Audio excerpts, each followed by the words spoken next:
김문수 후보의 옛 감방 동기, 교도소 동기를 모셨습니다. 송종환 선생님 모셨습니다. 안녕하십니까? 안녕하십니까? 안녕하십니까? 일단 제가 미리 조금 여쭤봤는데 네. 정말 그 김문수 후보와 영화 같은 인간적인 인연이 있으시더라고요. 그래서 네. 교도소에서 만나셨다고 들었는데 언제 어떻게 만나시게 된 건지 좀 여쭤볼게요. 네, 저희가 이제 제가 88년도 네. 3월경 2월 말에 3일 초로 기획되는데 그때 제가 이제 그 민주화 운동을 하다가 형이 확정되면 이제 안양교도소가 2심이 거기서 치러지고 보통 이제 다른 여러 전국에 있는 교도소로 분산이 돼요. 네. 예, 저는 이제 광주교도소로 3월에 갔는데 형이 확정돼서 거기에서 이제 가니까 우리 김문수 후보가 계셨고 김문수 후보는 목포교도소에서 이감을 해가지고 또 광주교도소 오신 거고 그래서 거기서 제가 88년도 한 3월 초경 만났습니다. 네. 그러니까 선생님께서도 당시에 민주화 운동 과정에서 구속이 됐던 거고. 네, 1년 반 제가 실형을 받아가지고. 1년 반. 네. 그 김문수 후보는 그러면은 2년 반인가 뭐 그렇게 받았을 겁니다. 김문수 후보는 2년 반. 훨씬 더 많으셨네요. 네, 받으셨습니다. 거기서 만나게 되셨는데 그러면은 김문수 후보는 그때도 굉장히 유명했을 거 아니에요? 그 학생운동계에서. 예. 그렇죠. 예. 김문수 후보 저는 이제 김문수 우리 형님을 후보를 알았지만 예. 김문수는 저를 몰랐죠. 근데 예. 워낙 이제 잘 아시지만 그 당시에 구로 동맹파업이라고 예. 노동조합 노동자들이 처음으로 연대해서 파업을 한 네, 진짜 한국의 초유의 일이었는데 그거를 주도하신 분이고 그래서 노동운동에서는 어떻게 보면 신화 같은 분 이런 분인데 교도소에서 만났죠. 저는 그분은 서울노동운동연합이라고 예. 잘 아시는 뭐 그 당시에 박노해라든가 심상정 씨 이런 분들이 그 조직이 있었고 유명한 조직이죠. 그렇죠.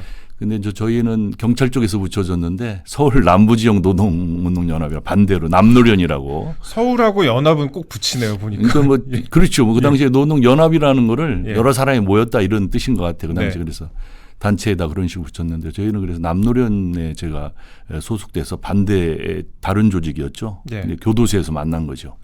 네. 먼저 인사를 어떻게 하신 거예요? 가면은 저희가 그 당시에 5명 정도 우리 운동하다 온 분들이 있었어요. 예. 그러니까 우리가 좌익사범 뭐 이렇게 이런 분 간첩 이런 분들 말고 학생운동 순수 어떻게 보면 학생 출신으로 민주화운동이나 노동운동했던 사람이 한 5명 정도 있었는데 저희들은 따로 방을 썼습니다. 저희 독방이죠 물론 개인별로. 약간 요주인물 이런 거네요. 그 독방을 저희는 다 독방을 씁니다. 그러면 일반 재소자하고 만나면 일반 재소자를 쉽게 말하면은 의식화시킨다 내지는 빨갛게 물들 그 당시 저희는 다 솔직히 말씀드리면 좌파였지 않습니까? 저도 마르크스 레닌주의 뭐 이런 거에 심취해서 다시 운동을 했는데 알고 보면 그러다 보니까 이제 그들을 의식화시키고 내지는 빨갛게 물들인다 이래가지고 독방을 줬지 않나 싶고요. 그래서 제가 3호방 교도소에 3호방에 있었고 제 옆방에 4호방이 우리 김문수 후보님 옆방이었습니다. 그 김문수 후보님이 계셨던 4호방이 잘 아시는 지난번 5월 17일 날 광주 망월동묘에 가서 박관현 열사 묘에서 비석을 잡고 눈물을 흘리셨던 그 방인데 박관현 열사는 잘 아시겠지만은 82년도인가 80년 5.18 이후에 잡히지를 않으셔가지고 도망 다니시다가 이제 그 이후에 잡히셔가지고 82년도에 50일인가 단식을 오래 하시다가 단식 때문에 돌아가셨죠. 그렇죠. 그러니까 이제 말씀하셨지만 우리 후보께서 김문수 후보께서 말씀하셨잖아요. 우리 형님이 처음 들어가니까 여기가 박관영이가 준 데야. 조심해. 잘못하면 그 얘기는 뭐냐면 잘못하면 너도 죽어나가 이런 표현이겠죠. 뭐 그 말씀하셨는데 어쨌든 제가 3호방 우리 김문수 후보께서 4호방에 계셨습니다. 그래서 뭐 자연스럽게 운동 나가거나 이렇게 하면 알게 되죠. 그렇죠. 서로 알게 돼가지고 만났고 사실은 제가 우리 김문수 후보님한테 참 그분이 저희 생명의 은인입니다. 그래요? 왜 그러냐면은 제가 이 민간인인데도 그 당시에는 보안사에 제가 잡혀 들어갔어요. 송판가 쪽에 있는 보안사로 나중에 보니까. 그래서 보안사에서 쉽게 말하면 원래 사람을 수사하려면은 다 이게 영장도 집행돼 그런 게 없이 그냥 잡혀가지고 그 당시는 뭐 불법 천지니까요. 독재 시대니까 완전 반독. 그래가지고 제가 4월 26일 날 87년도 4월 26일 날 잡혔는데 약 한 5월 1일까지니까 한 4, 5일간을 그냥 아무런 누가 죽었는지 사는 생사가 구분이 안 되는 보안소에서 고문을 당하고. 아이고. 그래서 그리고 이제 또 교도소 조건이 아시겠지만 서대문 현저동 가보셨어요? 그 현저동에 가보시면 지금 기념관으로 남아 있는데 일제 시대부터 있었던 그 교도소 아닙니까? 형무소 옛날에는. 거기 뭐 아주 마룻바닥이 아주 냉골인데다가 위로는 뭐 창문이 없고 그 당시만 해도 그 뭡니까? 그 비닐로 쉽게 말하면 창문을 유리를 대행하고 나무로 만든 거니까 그 틈이 있으니까 외풍이 겨울은 뭐 아주 얼어 죽습니다. 그리고 마룻바닥이 그냥 평평하지가 않죠. 말에는 냉골이니까. 그리고 뭐 화장실은 아까 우리가 말하는 일반 그냥 그 김치통 하나 갖다 놓고 안에 사용하고 밥 먹고 거기 화장실 이용하고 따로 구분이 없었습니다.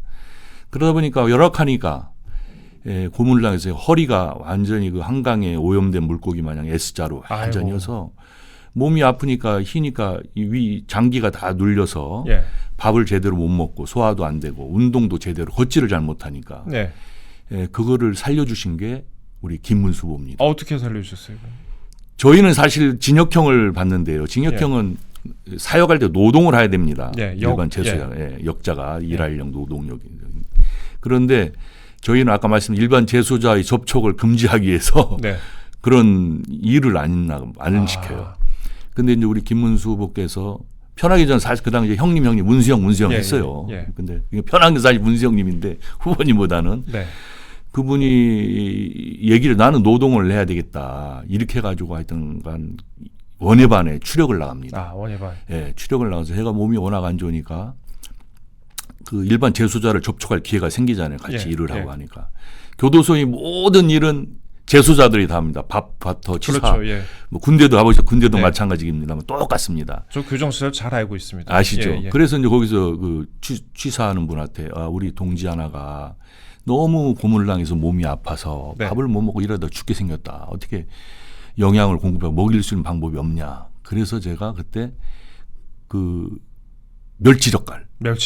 저는 고향이 충청도인데 한 번도 그렇게 밥 반찬으로 뭐 김치 남고서는 먹어봐지 못 먹어봤는데 멸치젓갈에다 가진 양념 마늘, 파, 뭐 고춧가루 막 해가지고 그거를 갖다 주셔가지고 그걸 먹고 제가 밥맛이 돌더라고요. 그래서 그 힘든 마지막 10월 3일 날 88년 10월 3일 나올 때까지 그거 없었으면 제가 밥을 못 먹었습니다. 생명의 은인이네요. 생명의 은이죠. 그래서 그걸 먹고 또 더 나가서는 이분이 너무 뭐 그분 보면은 지하 혁명운동 아니면 그 당시엔 비합법 운동이기 때문에 잡히면 뭐 고문 아니면 우리가 그때 박종철 열사가 그 당시 죽지 않았습니까? 남영동 저 대공분실에서 저도 보안사에서 수사받고 남영동으로 넘어간 거예요. 남영동. 그때는 그게 87년 6월 항쟁 전이니까 박종철이 죽었는지 못났는지 몰랐죠. 박 여사가. 근데 거기 가니까 굉장히 잘 대해주더라고 어쨌든. 근데 어쨌든 그런 엄혹한 비합법 운동 공간에서 그 지도자로서 일을 하셨는데 깜짝 놀랐어요 그분. 일반 그 하위 공무원들 교도관 여러분들 만나면은 인사를 하는데 그냥 인사를 45도 하는 게 아니고 폴더로 90도로 인사를 하셔요. 교도관들에게. 그러니까 우리 그분들도 이제 저희하고 같이 반진역이라고 하는데 우리는 교도소 안에서 딱 갇혀서 독방에 살지만 운동할 때만 잠깐 나가고 면회 오면 잠깐 이러지만 그분들은 집에 갔다 오시지만은 2교대로 하니까 반징역이다. 그러네요. 이렇게 얘기하는데 그냥 똑같이 고생하시는 거잖아요. 근데 그분들한테 인사할 때 제가 그래서 경북 영천 그 옛날 그 살인파 조광조가 왜 훈구파에 그 대신 대항해서 그 이씨 왕조를 개혁하려고 살인파로 들어갔잖아요. 그 정신이 있는 것 같아요. 그래가지고 그분이 근데 그쪽이 굉장히 예의 바르고 나중에 나름 뭐 그러잖아요. 근데 인사할 때 아주 폴더로 인사하고 예의 바르고 공손한 걸 보고 저 사람이 무슨 지하 운동 혁명가인데 저런 겸손함이 있나. 근데 결국은 그 살인파의 뼈대. 그 당시에 경북은 잘 아시지만 땅이 좁으니까 살인파가 그렇게 개혁 정신을 가질 수 있던 게 일반 양반과 상민과의 관계에 있어서 땅이 산골이니까 땅이 적잖아요. 넓지 않죠. 호남 평야는 엄청나게 크잖아요. 그러니까 조병학 같이 그 동학의 발단이 돼 탐관오리가 생기는 건데 여기는 땅이 적으니까 쉽게 말하면 평등식이 강했던 것 같아요. 그러니까 사람을 사람으로 대하고 양반이 위에서 아래로 내려보지 않고 이런 게 아마 형성되지 않았나.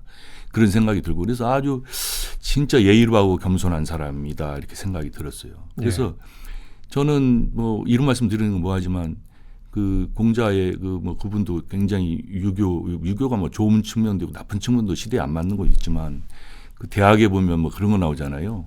수신제가 치구평찬하 뭐 잘 그렇죠. 아실 겁니다. 근데 우리는 수신제가 치구평찬하 지도자나 이런 사람들이 그 닦아야 될 거를 알지만 수신을 하는 방법에 대해서는 사람들이 잘 얘기를 안 하는데 대학에 그게 나와 있잖아요. 대학에 성의정심 경물치지라고. 예. 경물치지라는 것은 이제 사물에 가까이 다가가서 이르러서 치지 그 본질의 뜻을 잘 이해하고 안다는 거고 예. 성의정심은 정성스러운 뜻과 바를정의 마음심입니다. 그러니까 정성스러운 뜻과 바른 마음을 가지고 사물의 본질을 잘 이해해서 그게 수신이라는 거예요.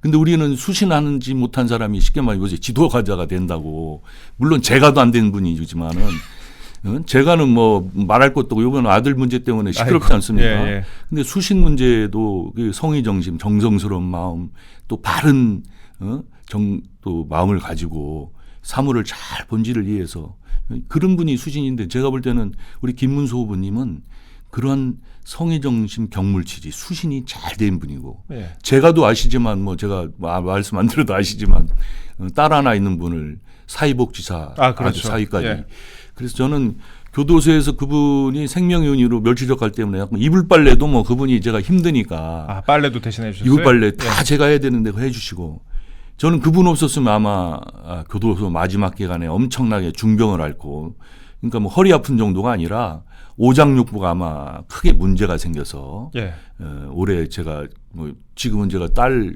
둘에 결혼해서 지금 멀쩡하게 잘 걸어다니잖아요. 그 당시에는 걷지도 잘 못했단 말이에요. 근데 교정시설이라는 게 다른 사람에게 마음 쓰기가 쉽지 않은 곳 아닙니까? 일단 김문수 후보도 당시에 가정이 있는 상태였고 그렇죠. 가정이 있는 상태에서 지금 수감이 돼 있던 굉장히 좋지 않은 상황이었는데 또 남한테 마음 쓰는 게 쉽지 않은 상황이었는데 그래도 어떻게 두 분 다 그 시간을 견디셨는지 참 모르겠어요. 그러니까 참 암울한 시기에 서로가 서로를 격려하면서 했는데 그 당시에 뭐 하여튼간 암울한 시기에서 독재운 반독재 민주화 운동을 저희가 했고 또 사람들의 삶을 편안하게 해서 했는데 37년이 지난 지금 저희가 이제 그 당시에도 10월 3일 날 88년 10월 3일 날 개천절 특사로 같이 나왔어요.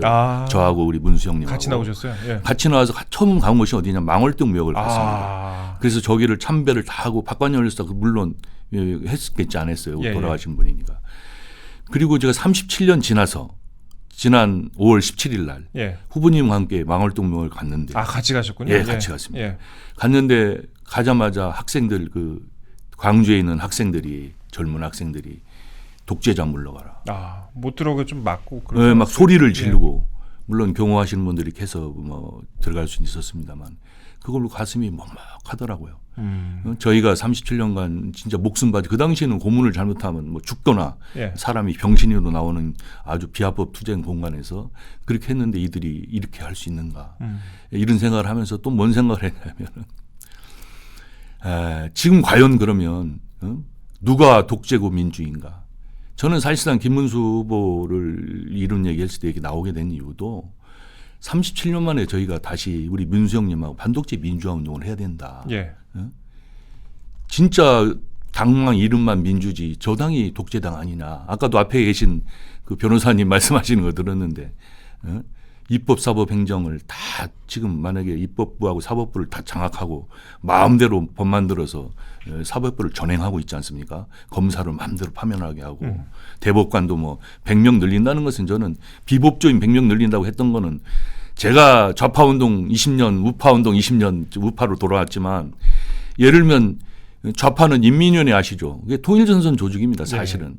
다양한 계급과 계층들을 엮어서 만든 게 인민위원회 통일전선 조직인데 제가 볼 땐 대법관을 비법조인으로 100명 늘린다는 거는 그걸 만들어 놓고 뒤에서 공산당은 어떻습니까? 뒤에서 다 지도 지휘하죠. 그렇죠. 일당 독재가 그거 아닙니까? 저는 민주당이 지금 벌이고 있는 이런 어떤 행태, 이거는 인민위원회를 통한 일당 독재가 뒤에서 지배하는 이런 걸로 가겠다라는 거고, 만약에 국민 여러분이 이번에 입법 사법을 넘어서 이번 대통령 행정부마저 저 이재명 저 장관을 주면 1인 총통 독재합니다. 사실은 이 나라가 그러면 이게 민주는 없고 독재 국가가 되고 자유가 유린되고, 저들이 뭐 탄핵이 아니고 비상계엄 해가지고 뭐 계엄 세력 어쩌고 탄핵 뭐 내란 세력 하는데, 제가 걱정인 건 말이에요. 만약에 이재명이가 대통령이 되면 계엄을 하면 어떻게 됩니까? 뭐 안 한다고 하잖아요. 계엄을 하면 계엄 해제를 할 수 있습니까? 지금이야 저들이 다수당이니까 계엄을 바로 해서 윤석열 후보가 꼬리를 내리고 어쨌든 안 했지 않습니까? 근데 만약에 계엄을 하게 되면 저는 계엄 해제를 할 수가 없습니다. 저들이 다수당이니까. 그러면 우리가 말씀드리는 자유, 신체의 자유, 거주 이전의 자유, 예를 들면 이런 자유가 보장이 안 되는 건, 정치 결사의 자유도 국회도 해산하고 모든 게 안 되지 않겠습니까? 네. 저는 이게 두렵습니다. 국민 여러분이 단순히 그냥 한 사람의 대통령을 이재명한테 맡기는 것이 아니고 5년간만 맡기는 것이 아니고 장기 집권의 길, 쉽게 말하면 독재의 길을 맡기는 거다. 왜 그러냐면 개헌도 이 양반은 대통령 중임제가 아니고 뭐라고 했습니까? 3년만 하겠다. 연임제를 한다는 거 아닙니까? 아, 이재명 후보. 이재명 말입니다. 연임제를 한다고 합니다. 그 네. 연임제 내용을 우리 사회자께서 아시겠지만 네. 그게 푸틴이가 한 거고, 저 좋아하는 셰시 발언해서 중국한테 아주 좋아하는 이재명 씨가 네. 예를 들면은 아시겠지만 헌법을 바꿔서 종신제를 하고 있지 않습니까? 시진핑이가 그렇게 하는 거 아니에요. 저는 연임제의 속뜻은 그거는 장기 집권을 하겠다. 예전에 이해찬 의원인가 말씀하셨죠. 우리는 이거를 50년, 100년까지 할 수 있겠다 하겠다. 민주당이. 네. 이 속내는 결국 그겁니다. 다수당 지금 이걸 국회를 장악하고 또 사법부를 완전히 해체시키고, 쉽게 말하면 3심제를 4심제로 바꾼다는 거 아니에요. 대법원에서 판결 나면 헌재를 지돌편으로 만들어서 또 하겠다는 뜻이고, 이게 지금 어떻게 가고 있습니까? 우리 김문수 같은 분은 제가 볼 때는 나라가 낳은 이 독재의 길로 빠지는, 그리고 국민을 자유와 민주에서도 완전히 억압하는 이 사회로 가는 것을 막으라고 하는 시대 소명, 시대 정신을 우리 김문수 후보에게 준 것이 아니냐. 저분은 살아온 삶 자체가 역경의 길 아닙니까? 아, 그렇죠. 도전하고 남들에게 같이 나누고 행복하게 사는 삶, 자기 혼자만 일실의 삶이 아니라 더불어 사고 진짜 잘 사는 삶, 낮은 대로 임하는 삶, 이런 삶을 살아온 분인데 또다시 37년 만에 김문수 후보와 우리 형님과 저를 민주화 투쟁의 길에 나서게 했다.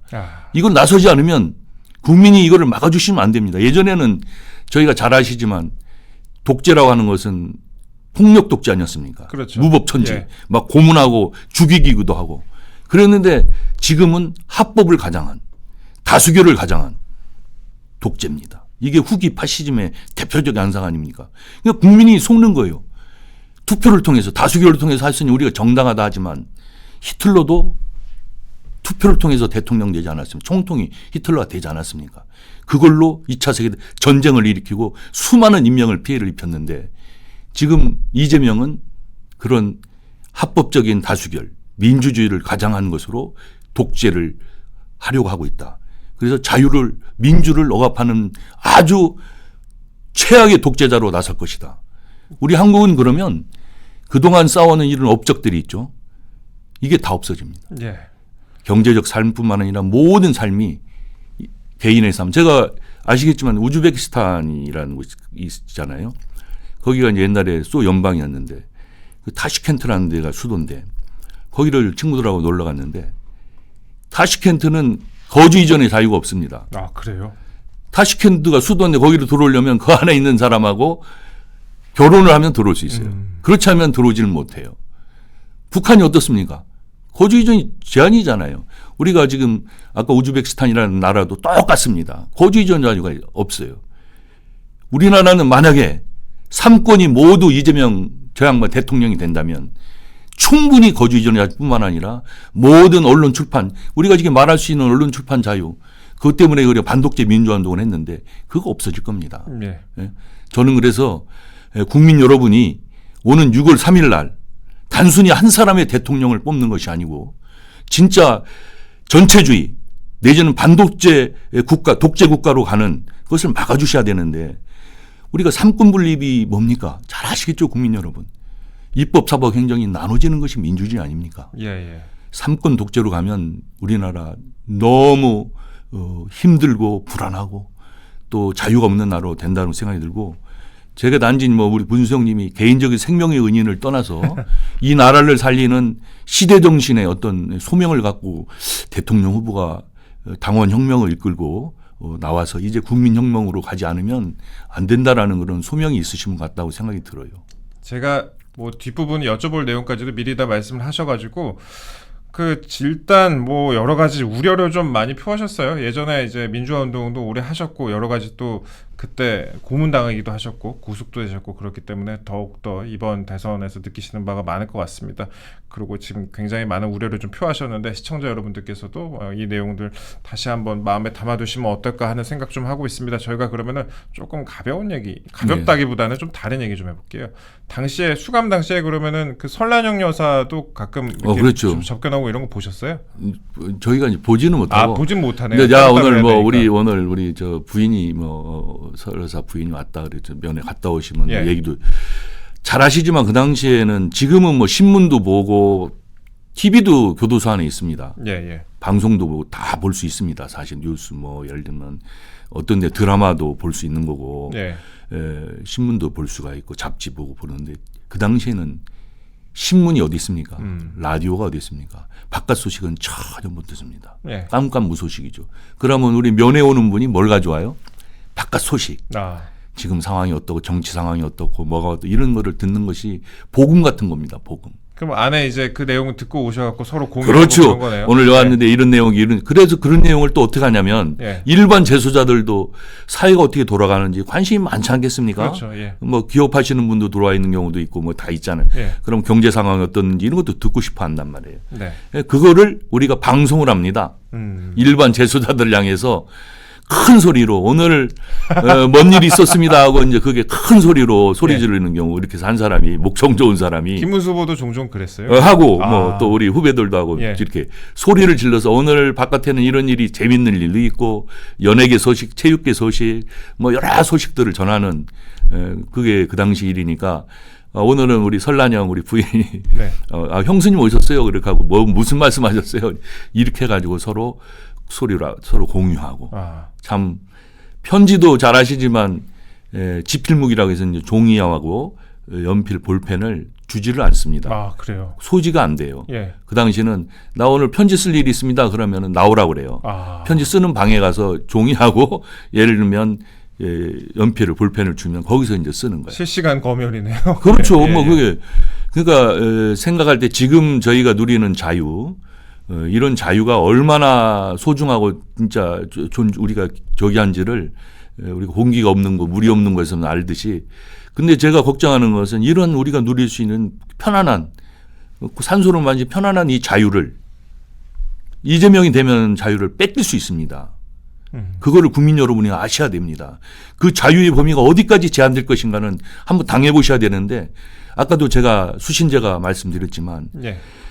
국민을 사랑하는 애민의 정신. 제가 뭐 이런 옛날에 정치학자들 여러 사람들이 지도자의 덕목 얘기하는 걸 봤는데 마키아벨리라는 사람이 이런 얘기를 하더라고요. 3P라고 그래가지고 애국심, 패트리어티즘이 있어야 되고 그다음에 열정, 패션이 있어야 되고 그다음에 뭐 사려교육심이라고 신중함이라고 그래서 프루던스라고 있다고 하더라고요.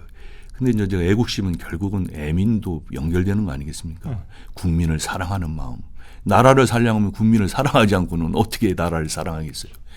근데 그런 마음이 우리 김문수 우리 형님은 진짜 제가 교도소에서 깜짝 놀란 거잖아요. 지도자 저렇게 혁명 지도자가 저렇게 공손하고 얌전하고 예의 바르고 진짜 자기보다 뭐 쉽게 말하면 이런 고생하시는 분들 보면 항상 낮은 데로 임하고 한센병 경기도지사 할 때 뭐 찾아가시고 한글 공부하게 하시고 같이 잠도 오지 이건 뭐 그 양반이 그냥 가장해낸 게 아니고 그 몸에서 배워 나오는 휴머니즘이죠. 애민 사람에 대한 사랑. 저는 이런 분이 지도자가 돼야 된다는 생각이 들고요. 진짜 아까 말씀드린 그게 첫 번째 그런 애국심 애민이라고 한다면은 또 하나는 제가 아까 말씀드린 대로 이 프루던스라고 이 사려 깊음 이거는 지금 이 시대에 요원하는 수직적 리더십이 아니다. 이거는 사람을 신중하게 생각한다는 거는 다른 사람의 주변 사람들의 얘기를 경청해야 되지 않겠습니까? 예. 그래야 사려 깊음이 생기는 거지. 수직적인 사람은 지가 명령하고 지시하지 않겠어요. 한 번도 저는 거기에서도 얘기를 해보잖아요. 이렇게 운동하는 시간이 이런 그렇죠. 데 가고 예. 보면 남 얘기를 함부로 싹둑싹둑 자르지 않아요. 자기 주장을 강요하지 않습니다. 얘기를 끝까지 듣고 경청하고 그리고 자기 얘기를 설득하려고 말씀하셔요. 내 의견은 이렇다. 이게 수평적 리더십 아닙니까? 20세기형.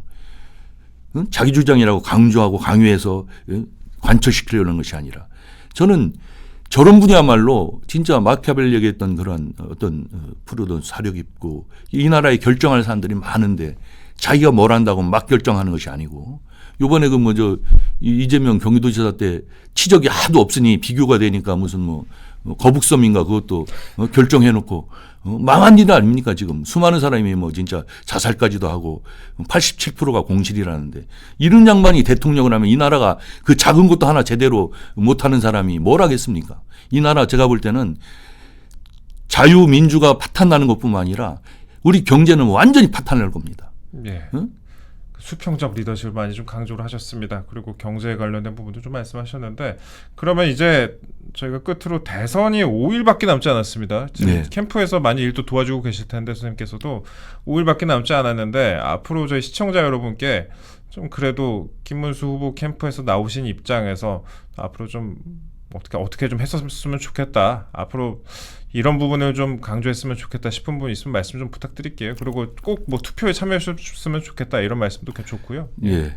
투표는 민주주의를 지키는 그리고 우리 나라 살림을 지키는 가장 중요한 것이 투표입니다. 예. 예전에 폭력과 야만의 시대에는 저희가 무장 투쟁을 통해서라도 독재를 꺾어야 했지만 이제는 투표 아닙니까? 투표를 통해서 심판할 수밖에 없습니다. 저희 자유와 민주주의를 지키는 것은 투표를 꼭 참여하시는 거고요. 그리고 우리 김문수 후보께서는 대통령이 되시면 아까 말씀드린 대로 경기도지사부터 치적이 너무 비교되지 않습니까? 삼성 반도체부터 LG 또 예를 들면 뭐 판교의 테크노밸리 또 뭐 주거 단지도 광교라든지 뭐 이런 데 다 신도시도 만들고 부정부패가 없고 깨끗한 분이고 정직한 분이고 리더십이 있고 시대에 맞는 수평적 리더십을 갖고 남들 경청해서 낮은 대로 임하는 리더십. 이런 분야말로 저는 훌륭한 대통령 생각을 하고요. 이것이 지금 퍼지고 있습니다. 어떻게 퍼지고 있냐. 저도 이제 여기 와서 이건 진짜 독재를 막아야 되기 때문에 문수영을 대통령 만들어야 되겠다. 우리 형님을 참여해 보니까 처음에는 저희가 많이 차이가 나지 않았습니까? 예, 그렇죠. 지지율 격차가. 근데 무슨 일이 벌어졌냐면 뭐 파팜이 파도 미담이 나온다 이걸 떠나서 김문수 후보에 대해서 일하는 우리 쉽게 말하면 선거 캠프 요원들이 야 저런 분이 진짜 대통령이지.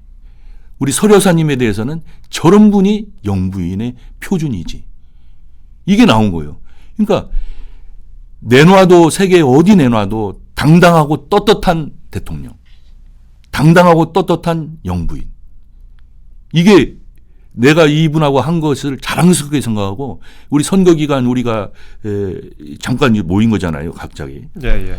이런 캠프 회원들이 존경하는 리더로 존경하는 우리의 지도자로 생각했다는 것이 이제 그게 딱 또 뭉치니까 열정이 생기고 야, 꼭 이겨야 되겠다.